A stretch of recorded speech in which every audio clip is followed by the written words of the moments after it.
2016 সালে মাহমুদুল হাসান শামীমের উদ্যোগে বগুড়া জেলার গাবতলী উপজেলায় প্রতিষ্ঠিত হয় আলোর সন্ধানী সমাজ কল্যাণ নামের একটি স্বেচ্ছাসেবক সংগঠন। এরপর থেকে গাবতলী উপজেলার পাঁচপাইকার এলাকার কিছু তরুণেরা পরিচালনা করেন এই স্বেচ্ছাসেবক সংগঠনটি।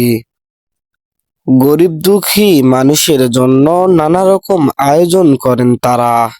আজকে যারা শীত বস্ত্র যারা নিতে আসছে, মনে করেন না যে আমাদের এই শীত বস্ত্র দেওয়া পর্যন্ত শেষ। আমরা যতদিন বেঁচে আছি আপনাদের পাশে থাকবো ইনশাআল্লাহ। আর আমাদের জন্য দোয়া করবেন। আপনাদের দোয়া সহযোগিতা নিয়ে আগামীতে আমরা এই দক্ষিণ পাড়ি মিলে যেন কাজ করতে পারি ইনশাআল্লাহ। এবার অন্যতম একটি আয়োজন শীতার্তদের জন্য কম্বল বিতরণ। ভালোবাসা দিয়ে আগলে রাখা দূরে থাক, খোঁজ নেওয়ারও কেউ নেই কাহারও। এই সময় এই দম সময়ে পাশে এসে দাঁড়িয়েছেন আলোর সন্ধানী সমাজ কল্যাণ নামের একটি স্বেচ্ছাসেবক সংগঠন। এই আয়োজনে উপস্থিত হন বাংলাদেশ জামায়াত ইসলামের বগুড়া জেলা শাখার নায়েবে আমির মাওলানা আব্দুল হাকিম। আমি আপনাদের সাথে আছি বগুড়া থেকে সিয়াম, এমটিআই টেলিভিশন, গাবতলী, বগুড়া।